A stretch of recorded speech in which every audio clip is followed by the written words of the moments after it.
ಪಶುಸಂಗೋಪನಾ ಇಲಾಖೆ ವತಿಯಿಂದ ಜಾಗೃತಿ ಬೀದಿ ನಾಟಕವನ್ನು ಹಮ್ಮಿಕೊಳ್ಳಲಾಗಿದೆ. ಹಾಗಾಗಿ ಅಕ್ಕಪಕ್ಕದಲ್ಲಿರೋರು, ದೂರದಲ್ಲಿರೋರು ಎಲ್ಲರೂ ವೇದಿಕೆ ಮುಂದೆ ಆಗಮಿಸ್ಬೇಕಂತ ಕೇಳ್ಕೊಳ್ತಾ ಇದ್ದೀವಿ.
Hello.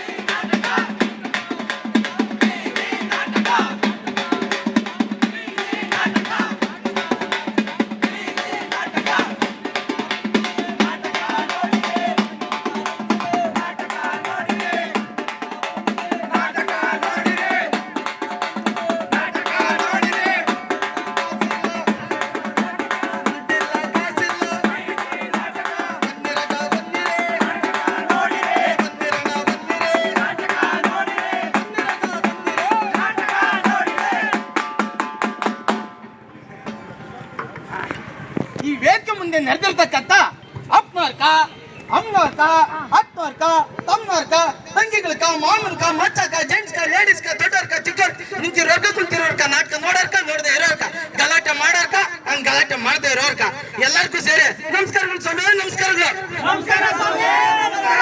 ಅಕ್ಕ ಅಕ್ಕ ಏನಕ್ಕ ಆ ಅಕ್ಕನಕ ನಾವ್ ಯಾಕೆ ಸೇರಿದೀವಿ, ನಾವ್ ಯಾಕೆ ಇಲ್ಲೆಲ್ಲ ಬಂದಿದ್ದೀವಿ ಅಂತ ಇವ್ರಿಗೇನಾದ್ರು ಗೊತ್ತಾ? ಇವಾಗ ತಾನೇ ಬಂದು ಸೇರಿದ್ದೀವಿ, ನಾವ್ ಯಾವ ವಿಷಯಕ್ಕೆ ಸೇರಿದ್ದೀವಿ ಅಂತ ಇವ್ರಿಗೆ ಹೆಂಗ್ ಗೊತ್ತಾಗುತ್ತೆ? ನಾವು ಸಾಕು ಪ್ರಾಣಿಗಳನ್ನ ಯಾವ ಉದ್ದೇಶಕ್ಕೋಸ್ಕರ ಬಳಸಬೇಕಾಗಿತ್ತು, ಆದ್ರೆ ಈ ಜನಗಳೆಲ್ಲ ಯಾವ ಉದ್ದೇಶಕ್ಕೋಸ್ಕರ ಬಳಸ್ತಿದ್ದಾರೆ ಅನ್ನೋದನ್ನ ತಿಳಿಸೋದಿಕ್ ಬಂದಿವಿ. ಸಾಕು ಪ್ರಾಣಿಗಳಿರೋದು ಬಳಸೋದಕ್ಕಲ್ಲ, ನೀವು ಬಳಸ್ತೀವಿ ಅನ್ನೋ ಪದನೇ ತಪ್ಪು ಕಣ. ಪ್ರಾಣಿ ಇರೋದು ಬಳಸೋದಕ್ಕಲ್ಲ ಕಣ, ಪ್ರಾಣಿ ಇರೋದೇ ಸಾಕಕ್ಕೆ. ಹೌದಲ್ವಾ? ಹಿಂಗ್ ಸಾಕ್ಬೇಕಾಗಿರೋ ಪ್ರಾಣಿಗಳನ್ನ ಇವತ್ತು ಯಾವ ರೀತಿ ಬಳಸ್ಕೊಳ್ತಾ ಇದೀವಿ ಅನ್ನೋದ್ರ ಬಗ್ಗೆ ಮಾತಾಡೋಣಪ್ಪ. ಇವಾಗ ನಾವು ಯಾವ್ಯಾವ ಪ್ರಾಣಿಗಳನ್ನ ಸಾಕ್ತಾ ಇದೀವಿ? ಹಸು, ಎಮ್ಮೆ, ಕುದುರೆ, ನಾಯಿ, ಬೆಕ್ಕು, ದನ, ಮೇಕೆ, ಕುರಿ, ಕೋಳಿ, ಮೊಲ ಇವೆಲ್ಲ ಸಾಕ್ತಾ ಇದೀವಿ. ಇದರಲ್ಲಿ ತುಂಬಾ ಸೌಮ್ಯವಾದಂತ ಪ್ರಾಣಿ ಯಾವ್ದಪ್ಪ? ಹಸು ಅಲ್ವಾ? ಹಸು ಹಸು ನಮ್ಗೆ ಏನೆಲ್ಲ ಉಪಯೋಗ ಆಗುತ್ತೆ ಅಂತ ಏನಾದ್ರು ಹೇಳ್ತೀರಾ? ಹಳ್ಳಿ ಜನ ಏನ್ ಬಳಸ್ತಾರೆ ಅಂತ ಹೇಳ್ರಪ್ಪ. ಹೌದಲ್ವಾ? ಒಳ ಉಳಕಿರೋ ಹಸುನ ನಮ್ ಪೇಟೆ ಜನ ಇಲ್ಲ ಎಲ್ಲ ಸೇರೋರೆಲ್ಲ ಬುದ್ಧಿವಂತರು, ಇವರೆಲ್ಲ ಏನಕ್ಕೆ ಬಳಸ್ಕೊತಾವ್ರೆ ಅನ್ನೋದು ಒಂದ್ಸತಿ ಹೇಳ್ರಪ್ಪ. ಅಣ್ಣ ಇವಾಗ ಪೇಟೆ ಜನ ಸಿಮೆಂಟ್ ಏರೋದ್ ಬಳಸ್ತಾರೆ, ಪಂಪ ಏರ್ತಾರೆ, ಇವು ಇಟ್ಕೆ ಎಲ್ಲಾನು ಏರ್ತಾರೆ, ಹೊಸಿ ಭಾರ ಏರ್ತಾರ. ಅಂದ್ರೆ ಇವ್ರು ಕೂಲಿ ಕೆಲಸ ಮಾಡ್ಬೇಕಾಗಿತ್ತು, ಹಸುಗಳನ್ನೇ ಕೂಲಿ ಕಿತ್ಕೊಂಡ್ಬಿಟ್ಟವ್ರೆ. ಹೋದ್ರೆ ಹೋಗ್ಲಿ, ಅದಕ್ಕಾಗೋಷ್ಟು ತೂಕ ಆದ್ರೂ ಹಾಕ್ತಾರ? ಇಲ್ಲ, 2 ಎತ್ತು ಹಾಕೋ ತೂಕನ ಒಂದೇ ಎತ್ತು ಮೇಲೆ ಹಾಕ್ತಾರೆ. ಇವ್ರಿಗೆ ಹೆಂಗಾದ್ರೂ ಪರಿಸ್ಥಿತಿ ಗೊತ್ತಾಗಬೇಕು. ಜೊತೆಗೆ ಅವ್ನ ಯಾರೋ ಮನೆ ಹತ್ರ ಕರ್ಕೊಂಡು ಹೋಗ್ತಾನೆ ಅಂತ ಹೇಳಿದ್ರಲ್ಲಪ್ಪ, ಯಾರು ಕರ್ಕೊಂಡು ಹೋಗೋದು? ಮನೆಗೆ ಕರ್ಕೊಂಡು ಹೋಗಿ ಭಿಕ್ಷೆ ಬಿಡಿಸ್ತಾರೆ. ಅಷ್ಟೇ ಅಲ್ಲಣ್ಣ, ಅವ್ರು ಹೇಳಿದ್ ಮಾತು ಕೇಳಿಲ್ಲ ಅಂದ್ರೆ ಚಾಟಿ ತಗೊಂಡು ನುಡಿತಾರೆ. ನೋವಾಗುತ್ತೆ ಗೊತ್ತಾ? ನೋವಾಗುತ್ತೆ. ಪ್ರಾಣಿಗೆಲ್ಲ ನೋವಾಗುತ್ತೆ, ಅದು ಹೊಡ್ಲಿಲ್ಲ ಅಂದ್ರೆ ಕೆಲ್ಸನೇ ಮಾಡಲ್ಲ. ಹೊಡೆದೆ ಎಷ್ಟಾವಾಯ್ತು ಗೊತ್ತಾ? ನಿನ್ಗೇನೋ ಬಾಯಿ ಐತೆ ನೀನ್ ಹೇಳ್ಕಂತೀಯ. ಪಾಪ ಮೂಕ್ ಪ್ರಾಣಿ ಹೆಂಗಪ್ಪ ಹೇಳ್ಕತ್ತದೆ? ಪಾಪ ಅವಕ್ಕೇನ್ ನೋವಾಯ್ಕಿಲ್ವಾ? ಅವಕ್ಕೇನ್ ಮನ್ಸಿಲ್ವಾ? ಅವುಗಳ ಕಣ್ಣಲ್ಲೂ ನೀರ್ ಬರ್ತದೆ, ಅದ್ರಕ್ಕೂ ನೋವಾಗ್ತದೆ. ನೋಡಿ ನೀವುನು. ಹೂನಪ್ಪ, ನೀನ್ ಹೇಳಿದ್ ನಿಜಾನೇ. ಆದ್ರೆ ನೀನ್ ಹೊಡೆದೆ ನನ್ಗೂ ಸೇರಿಸಿ ಹೊಡೆದ್ಬಿಟ್ಟೆ. ಆಯ್ತಾ? ಹಿಂಗೆಲ್ಲ ಸಾಕ್ಬೇಕಾಗಿರೋ ಪ್ರಾಣಿಗಳನ್ನ ನಾವ್ ಹಿಂಗೆಲ್ಲ ಬಳಸ್ಕೊಳ್ತಾ ಇದೀವಿ. ಆದ್ರೆ ನಾವು ಸಾಕ್ಬೇಕಿತ್ತು, ಆದ್ರೆ ಸಾಕ್ತಾ ಇಲ್ಲ. ಮೊನ್ನೆ ಯಾರೋ ಗೃಹ ಪ್ರವೇಶದ ಒಂದು ಕತೆ ಹೇಳಿದ್ರಲ್ಲಪ್ಪ. ಮೊನ್ನೆ ನಮ್ಮ ಮನೆ ಪಕ್ಕ ಗುರುಪ್ರವೇಶ ನಡೀತಾನೋ ಏನೋ ಲೈನ್ ಹಾಕಕ್ ಹೋಗಿದ್ದ? ಕೆಲಸ ಮಾಡ್ತಾವನ ಲೈನ್ ಹುಡುಗಿ ನೋಡಕ್ ಹೋಗಿದ್ದ. ಅಕ್ಕಿ ಕಾಳಾಕ್ ಹೋದ್ರೆ ಹುಡುಗಿ ಕಾಳಾಗ್ತಾವದೆ. ಹಂಗಲ್ಲಪ್ಪ, ಕೇಳ್ರಪ್ಪ ಇಲ್ಲಿ. ಆ ಗುರು ಪ್ರವೇಶಕ್ಕೆ ಒಂದ್ ಹಸು ಕರ್ಸಿದ್ರು ಕಣಪ್ಪ. ತರಿಸ್ಬೇಕಾದ್ದೆ ಅಲ್ಲಿ ಸುತ್ತಮುತ್ತ ಜನಕ್ಕೆ ಒಂದೇ ಆಟ. ಏನಂತ? ಹಸು ಮನೆ ಒಳಗಡೆ ಬರ್ಬೇಕಂದ್ರೆ ಬಲಗಾಲಿಟ್ಟ ಒಳಗಡೆ ಬರ್ಬೇಕಂತೆ. ಗೊತ್ತಾಗುತ್ತೆ ಬಲಗಾಲ ಯಾವ್ದು ಎಡಗಾಲ ಯಾವ್ದು ಅಂತ. ಲೇ ಅಪ್ಪ, ಅದು ಗೊತ್ತಾಗಲ್ಲ. ಮೊನ್ನೆ ಇವನೇನೆ ಬಾತ್ರೂಮ್ ಕುತ್ಕೊಂಡ್ಬಿಟ್ಟ. ಅಡ ನನ್ ಬಲ್ಕೈ ಯಾವ್ದು ಎಡಕೈ ಯಾವ್ದು ಗೊತ್ತಾಗ್ತಾ ಇಲ್ಲ. ಇರೋ ನನಗೂ ಒಂದ್ ಚೆನ್ನಾಗ್ ಕನ್ಫ್ಯೂಸ್ ಆಗ್ಬಿಡ್ತು. ಕೇಳಿಸ್ಕೊಂಡ್ರು. ಆಮೇಲೆ ನಾನು ಗೂಗಲ್ ಮಾಡಿದೆ, ಬಲ್ಕೈ ಯಾವ್ದು ಎಡಕೈ ಯಾವ್ದು ಅಂತ. ಆಮೇಲೆ ಒಂದ್ ಕ್ಲಾರಿಟಿ ಸಿಕ್ತು ನೋಡಪ್ಪ. ಅವಾಗಿಂದ ಈ ಕೈಗೆ ತೊಳಿತೈತೆ ತಾನೇ, ಈಗ ಕನ್ಫ್ಯೂಸ್ ಆಗ್ಬಿಡ್ತೈತೆ. ಮುಂದೆ ಕೇಳು. ಆಮೇಲೆ ಬಂತ ಒಳಕ ನೋಡೋಣ ಇಲ್ಲಿ. ನಿಮ್ಗೆ ಎಷ್ಟೊಂದು ಕನ್ಫ್ಯೂಸ್ ಆಯ್ತದೆ. ಇದು ಹಸಿಗೆ ಆಯ್ತಿಲ್ವಾ? ಬರ್ತಾ ಇಲ್ಲ, ಇವ್ರು ಬಿಡ್ತಾ ಇಲ್ಲ. ಕೊನೆಗೋ ಮಾಲೀಕಂಗ್ ಹೇಳಿದ, ಅವ್ನು ಸರಿಯಾಗಿ ಒಂದ್ ಬುಡ್ಡ ಕಣ್ರಪ್ಪ. ಹಸುಗದು ಏನ್ ತಲೆ ಗೊತ್ತೋ ಗೊತ್ತಿಲ್ಲ, ಬಲಗಾಲಿ ಒಳಿಗ್ ಗೊತ್ತಪ್ಪ. ಬಂದ್ಮೇಲೆ ಏನೋ ಟೈಲ್ಸ್ ನೆಲ, ಒಂದ್ ಕಾಲ ಆ ಕಡೆ ಹೋಯ್ತದೆ, ಒಂದ್ ಕಾಲ ಈ ಕಡೆ ಹೋಯ್ತದೆ. ಹಂಗು ಹಿಂಗು ಹೇಳ್ಕೋದ್ರ ಅಲ್ಲಿರೋ ಜನಗಳು ಸುಮ್ನೆ ಇರ್ತಾರ? ಮಂಗಳಾರತಿ ಬೆಳಗದೇನು, ಕುಂಕುಮ ಹಚ್ಚದೇನು, ಊದ್ಗಡ್ಡಿ ಬೆಳಗದೇನು, ಕೊನೆಗೆ ಒಂದ್ ಬಾಳೆಹಣ್ಣು ಕೊಟ್ರು ನೋಡ್ರಪ್ಪ. ಒಂದು ಒದೆಗೆ ಒಂದ್ ಬಾಳೆನ. ಯಾವ್ದೋ ದೊಡ್ಡ ಮನ್ಸು. ಅಯ್ಯೋ, ಒಂದ್ ಒದೆಗೆ ಒಂದ್ ಬಾಳೆಹಣ್ಣು ಅಂದ್ರೆ ಅದು 10 ಒದೆ ತಿನ್ಬೇಕಂದ್ರೆ 10 ಬಾಳೆ ತಿನ್ಬೇಕ. ಶಿವನೇ ನೋಡ್ರಪ್ಪ, ಪ್ರಾಣಿಗೆ ಎಷ್ಟು ತೊಂದರೆ ಕೊಡ್ತಿದಾರೆ ನೀವೆಲ್ಲ. ಅವ್ರಿಗೆಲ್ಲ ಗೊತ್ತಾಗಿದ್ರೆ ನಾವ್ಯಾಕೆ ನಾಟಕ ಮಾಡ್ಬೇಕಾದ್ರೆ ಸುಮ್ಮನೆ. ಆಮೇಲೆ ನಮ್ಮ ಮಾಲೀಕಂಗ್ ಒಂದಷ್ಟು ಕಾಸು ಕೊಡ್ರೆ ನಾವು ಅವನು ದರ ಅಂತ ಹೇಳ್ಕೋದ. ಆ ಪ್ರಾಣಿ ಅನ್ನೋದೇನೇನು ಹಿಂಸೆಯಿಂದನೇ ಅವ್ನು ಹಿಂದ್ಗಡೆ ತಲೆ ಆಡ್ಸ್ಕೊಂಡೇ ಹೋಯ್ತು. ಸಮಯ ಮಾಡ್ತದೆ, ಅದಕ್ಕೇನು ಭಯ ಇರ್ತದ? ಪಾಪ ಅವ್ರು ಕೇಳಿಸ್ಕೊಂಡ್ರೆ ಹಿಂದ್ ಬರ್ತಾವ್ರ, ನಾವು ಮುಂದಕ್ಕೆ ಬಂದ್ಬಿಟ್ಟಿದ್ದೀವಿ. ಆಯ್ತಾ? ಆಮೇಲೆ ಇಷ್ಟೆಲ್ಲ ಉಪಯೋಗ ಐತೆ ತಾನೇ ಹಸುವಿಂದ. ಅದರಿಂದ ಇನ್ನು ಹಸುವಿಂದ ನಾವೇನೇನ್ ಪಡ್ಕೊಂತೀವಿ ಅನ್ನೋದನ್ನ ಹೇಳ್ರಪ್ಪ. ಈಗ ಹಸು ನಮ್ಗೆ ಹಾಲು ಕೊಡುತ್ತೆ. ಹಾಲಿಂದ ಬೆಣ್ಣೆ, ಮೊಸರು, ತುಪ್ಪ. ಹಸು ಸಗಣಿನೂ ಆಗ್ತದಣ. ಅದೇ ಸಗಣಿಯಿಂದ ಬೆಳ್ಳಿನೂ ಕಟ್ಟಿ ಯಾಣನೂ ಸುಡ್ತಾರಣ. ಯಾಣ ಅಂತ ಅಷ್ಟೇ ಎರಡೇಟ್ ಹಾಕ್ಬಿಟ್ಟ ನೋಡಿ. ಮನುಷ್ಯತ್ವ ಇಲ್ಲ ಬಡ್ರಪ್ಪ, ನಾವ್ ಮ್ಯಾಲ್ ಇದು ಒಳ್ಳೆ ಫ್ಲಾಶ್ ಮಾಬ್ ಆದಂಗ ಆಗ್ಬಿಡ್ತು ನೋಡು. ಇರ್ಲಿ, ಆಯ್ತಾ? ಆಮೇಲೆ ಇಷ್ಟೆಲ್ಲ ಆಗ್ತದೆ. ಇದ್ರ ಜೊತೆಗೆ ನಾವು ಇನ್ನೊಂದು ಸಾಕು ಪ್ರಾಣಿನ ಸಾಕ್ತಿವಪ್ಪ. ಅದು ಅಗ್ರಸ್ಥಾನದಲ್ಲಿರುವಂತ ಪ್ರಾಣಿ. ಅದ್ ಯಾವ ಪ್ರಾಣಿ ಹೇಳಪ್ಪ?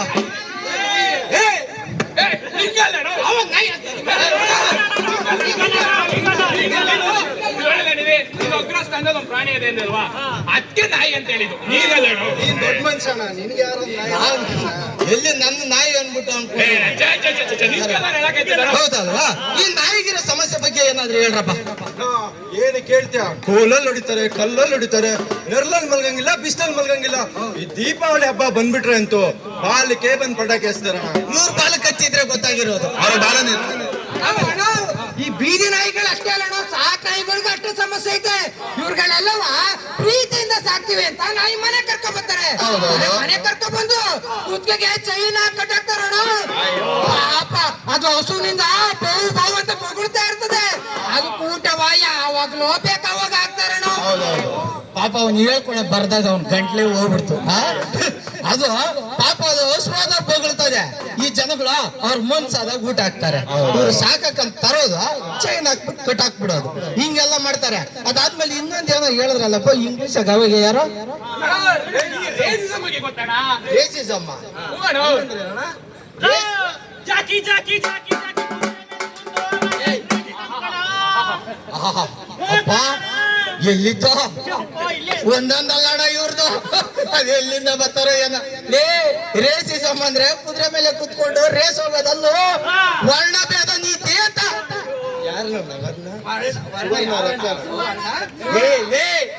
ಎಲ್ಲಾರ್ಗು ಗೊತ್ತಾಗೈತೆ ಅಂತ ಗೊತ್ತು ಸುಮ್ಮನೆ ವರ್ಣಭೇದ ನೀತಿ ಅಂದ್ರೆ ಹುಡುಗಿ ಅಲ್ಲಪ್ಪ. ವರ್ಣಭೇದ ನೀತಿ ಅಂತಂದ್ರೆ ಬಣ್ಣ ನೋಡಿ ಭೇದ ಭಾವ ಮಾಡೋದು. ಮೊದ್ಲೆಲ್ಲ ಬೇರೆ ಬೇರೆ ದೇಶಗಳಲ್ಲಿ ಇರಲ್ವೇನಪ್ಪ ಕರೀರು ಬೆಳೆಯರು ಅಂತ. ಹಂಗೆ ಇವತ್ತು ಮನುಷ್ಯರ ಜೊತೆಲಿ ಇದ್ದಿದ್ದು ಏನೋ ಬಣ್ಣ ಭೇದನ ಇವತ್ತು ಪ್ರಾಣಿಗಳನ್ನು ತಂದ್ಬಿಟ್ಟವ್ರೆ. ಈ ದೊಡ್ಡ ದೊಡ್ಡ ಜನ ತಾವು ಪ್ರತಿಷ್ಠಿತರು ಅಂತ ಹೇಳ್ಕೊಳ್ಳೋದಕ್ಕೆ ಈ ಬೆಳ್ಳಗಿರೋ ನಾಯಿ ತಗೊಬರೋದು. So cute, so elegant, so beautiful ಅಂತೆಲ್ಲ ಹೀಗೆಲ್ಲ. ಇನ್ ಕೆಲವರು ನಮ್ಮ ಮನೆ ಕಪ್ ಆಗ ಬರ್ತೈತಪ್ಪ ಹಂಗ ಕಪ್ನ ಇರ್ಲಿ ಅನ್ನೋದು. ಇನ್ ಕೆಲವರು ಬ್ರೌನಿ ನಾನು ಅನ್ನಕ್ ಶುರು ಮಾಡ್ಬಿಟ್ಟವ್ರೆ. ಹೀಗೆಲ್ಲ ಆಗೈತೆ. ಇದರಿಂದ ಇನ್ನೊಂದು ದೊಡ್ಡ ಸಮಸ್ಯೆ ಏನ್ ಗೊತ್ತಾ? ಇವತ್ತಿನ ನಮ್ಮ ಯುವ ಜನತೆ ಈ ನಾಯಿಗಳು ಮಾರಾಟ ಮಾಡೋದೇ ಒಂದು ಬಿಸ್ನೆಸ್ ಮಾಡ್ಕೊಂಡ್ಬಿಟ್ಟ. ವ್ಯಾಪಾರ. ನಾನೇ ಒಂದ್ ಲಕ್ಷ ರೂಪಾಯಿ ಕೊಟ್ಟು ನಾಯಿ ಮರಿ ತಂದಿನಿ. ಹಾಗಾಕ ಇಲ್ಲೇ ಅವನ ಕೊಲೆ ಪಾತಕ. ಹಿಂಗ್ ನಾಯಿಗಳು ಬಿಸ್ನೆಸ್ ಮಾಡ್ಕೊಂತಾರೇನೋ, ಅದರಿಂದ ಏನೆಲ್ಲ ತೊಂದರೆ ಆಗ್ತೈತೆ ಗೊತ್ತೇನೋ?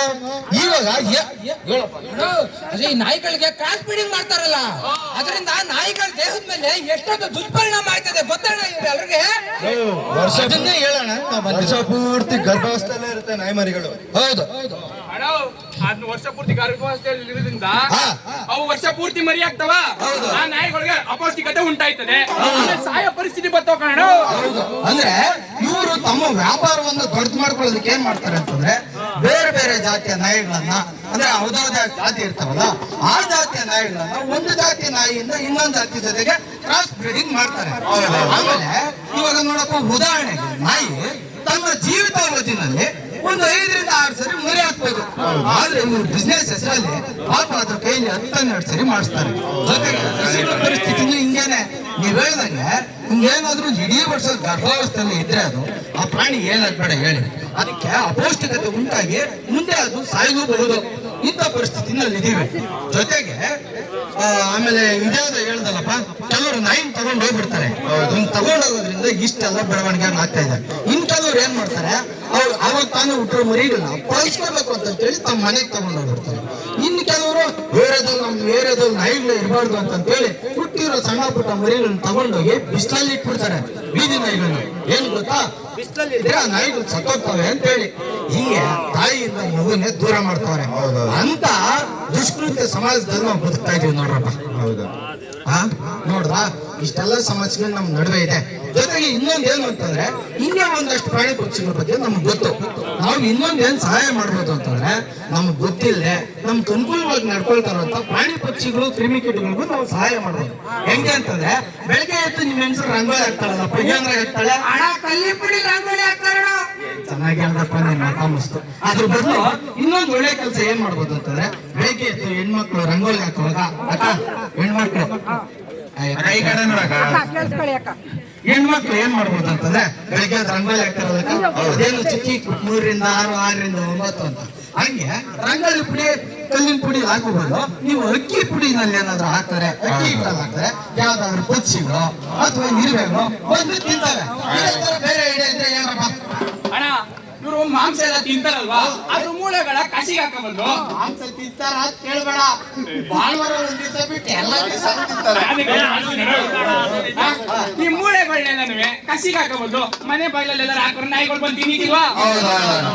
ಆಮೇಲೆ ಬೇರೆ ಈ ಕೈತೋಟ ಮಾಡಿ ಗಿಡ ಬೆಳೆಸಿದ್ರೆ ಅದ್ರಲ್ಲಿ ಹಣ್ಣು ಬೆಳೀತಲ್ಲ, ಅದು ಪಕ್ಷಿಗಳು ಅದು ತಿನ್ಕೊಂಡು ಹೋಗ್ತಾವಪ್ಪ. ಅಳಿದು ಅಂತ ಪ್ರಾಣಿಗಳು ತಿಂತವೆ. ಆಮೇಲೆ ಅಣ್ಣ, ಮನೆ ಟೆರೆಸ್ ಮೇಲೆ ನೀರಿಟ್ರೆ ಪಾಪ ಆರಾಡಿ ಸುತ್ತಾಗಿರೋ ಅಕ್ಕಿಗಳು ಬಂದು ಕುಡಿಯಕ್ಕಿಲ್ವಾ? ಜೊತೆಗೆ ಕಾಳು ಹಾಕ್ಬೇಕು. ಯಾವ ಅಕ್ಕಿಗೆ? ಆಯ್ತಾ? ಹಿಂಗ್ ಮಾಡೋದ್ರಿಂದ ಪ್ರಾಣಿ ಪಕ್ಷಿಗಳು ಕ್ರಿಮಿಕೀಟಗಳು ಕೂಡ ಸಹಾಯ ಆಗ್ತದೆ. ಆಯ್ತಾ? ಜೊತೆಗೆ ಇಷ್ಟೆಲ್ಲ ಅನುಕೂಲಗಳ ನಡುವೆ ನಾವು ಇಷ್ಟೇನು ಯಾರಾದ್ರೂ ಈ ಜನ ಈ ಮಾತು ಕೇಳಿಲ್ಲ ಅಂತಂದ್ರೆ, ಇವಾಗ ನೋಡಪ್ಪ, ಈ ಭೂಮಿ ಮಾತು ಕೇಳಿದೆ, ಆಯ್ತಾ, ಈ ಪರಿಸರದ ಮಾತು ಕೇಳಿದೆ, ಕೊನೆ ಪಕ್ಷ ನಮ್ಮ ಮನುಷ್ಯನ ಮಾತು ಕೇಳಿದೆ ನಾವ್ ಹಿಂಗ್ ನಡ್ಕೊಳ್ತಾ ಹೋದ್ರೆ ಕೊನೆಗೊಂದಿನ ಈ ಅದ್ಭುತವಾದ ಭೂಮಿನ ನಾವು ಕಳ್ಕೊಂಡ್ಬಿಡ್ತೇವೆ. ನಮ್ಗೆ ಹೆಂಗೆ ಜೀವಿಸುವಂತ ಹಕ್ಕಿದೆಯೋ ಹಂಗೆ ಪ್ರಾಣಿ ಪಕ್ಷಿ ಕೀಟಗಳು ಕೂಡ ಹಕ್ಕಿದೆ. ಇದನ್ನ ನಾವು ತಿಳ್ಕೋಬೇಕು. ಇಷ್ಟಾಗಿಯೂ ಯಾರಾದ್ರೂ ನಮ್ಮ ಮಾತು ಕೇಳಿಲ್ಲ, ನಾಯಿ ಹೊಡಿತಾವ್ರೆ, ಇನ್ನೊಂದು ಮತ್ತೊಂದು ತೊಂದರೆ ಮಾಡ್ತಾವ್ರೆ ಅಂತಂದ್ರೆ ಅವ್ರ ಮೇಲೆ ಕಾನೂನು ಕ್ರಮ ಕೂಡ ಜರುಗಿಸ್ಬೋದು. ಕಾನೂನು ಬಗ್ಗೆ ಒಂಚೂರು ಹೇಳ್ರಪ್ಪ. ಅಣ್ಣ, ಆರ್ಟಿಕಲ್ 48A ಪ್ರಕಾರ ಪರಿಸರ ಸಂರಕ್ಷಣಾ ಕಾನೂನು ಇಲಾಖೆ ಕ್ರಮ ಕೈಗೊಳ್ತದೆ. ಅಣ್ಣ, ಆರ್ಟಿಕಲ್ 58A ಸಬ್ಸೆಕ್ಷನ್ G ಪ್ರಕಾರ ಭಾರತದ ಪ್ರತಿಯೊಬ್ಬ ನಾಗರಿಕನು ನಮ್ಮ ನೆಲದ ಭೌಗೋಳಿಕ ಸಂಪತ್ತು ಅಂದ್ರೆ ಕಾಡು, ನದಿ, ಸರೋವರ ಮತ್ತು ವನ್ಯಜೀವಿ ಸಂಪತ್ತನ್ನು ಕಾಪಾಡಬೇಕು. ಇದು ಪ್ರತಿಯೊಬ್ಬ ನಾಗರಿಕನ ಆದ್ಯ ಕರ್ತವ್ಯ ಕಂಡ್ರಣ. ಇನ್ನೊಂದು 1960 ಕಾಯ್ದೆ ಪ್ರಕಾರ ನಾವು ಪ್ರಾಣಿಗಳಿಗೆ ಹಿಂಸೆ ನೀಡುವಂತಿಲ್ಲ, ಅವುಗಳ ಸ್ವತಂತ್ರ ಕಸಿಯುವಂತಿಲ್ಲ, ಅವುಗಳಿಗೆ ಗೌರವದಿಂದ ನಡೆಸುವಂತಿಲ್ಲ. ನಾವು ಎಷ್ಟು ಭೂಮಿಯ ಬದುಕು ಹಾಕಿದೆ, ಪ್ರಾಣಿ ಪಕ್ಷಿಗಳಿಗೂ ಅಷ್ಟೇ ಹಾಕಿದೆ ಭೂಮಿ ಮೇಲೆ ಬದುಕಕ್ಕೆ.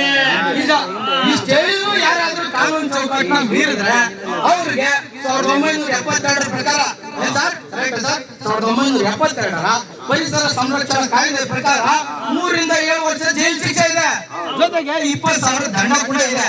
ಇದನ್ನ ತಿಳ್ಕೊಂಡು ಇನ್ ಮೇಲೆ ಹಂಗೇನಾದ್ರು ಮಾಡಿದ್ರೆ ಪೊಲೀಸರು ಕರ್ಕೊಂಡು ಚಂದಾಗಿ ಹೊಡೆದಾಕ್ ಕೊಡ್ತಾರೆ. ಆಮೇಲೆ ಇನ್ನೊಂದು ಮುಖ್ಯವಾದ ವಿಷಯ ಏನ್ ಗೊತ್ತಾ, BBMP ಅವರು ಇಲಾಖೆ ಅಂಡರ್ ನಲ್ಲಿ ಅಂದ್ರೆ BBMP ಗೊತ್ತಲ್ಲ,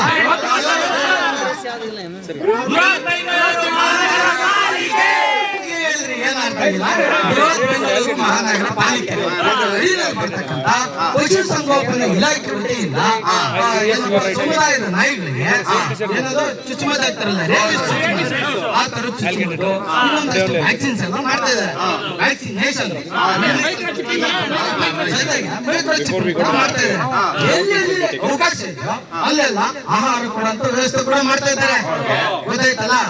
ಇಷ್ಟೆಲ್ಲ ತಿಳ್ಕೊಂಡ್ಮೇಲೂ ನಾವೇನಾದ್ರೂ ಕೆಟ್ಟದಾಗ ವರ್ತಿಸಿದ್ರೆ ಆ ದೇವ್ರ ಮೆಚ್ತಾನ? ಹಂಗಾದ್ರೆ ನಾವೇನ್ ಮಾಡ್ಬೇಕು, ಪ್ರಾಣಿ ಪಕ್ಷಿಗಳನ್ನ ಅರ್ತು ಬೆರೆತು ಅದ್ರ ಜೊತೆ ಬದುಕಬೇಕು. ಇನ್ನೊಂದು ವಿಷಯ ಏನಂದ್ರೆ, ನಾವೇಗೆ ಈ ಭೂಮಿನಲ್ಲಿ ಹಕ್ದಾರರು ಹಾಗೇನೆ ಪ್ರಾಣಿ ಪಕ್ಷಿ ಕ್ರಿಮಿ ಕೀಟಗಳು ಕೂಡ ಇಲ್ಲಿ ಹಕ್ದಾರರಾಗಿದ್ದಾರೆ. ಪ್ರಾಣಿ ಪಕ್ಷಿಗಳಿಗೆ ನಾಟಕ ನಾಟಕ ನಾಟಕ ನಾಟಕ ನಾಟಕ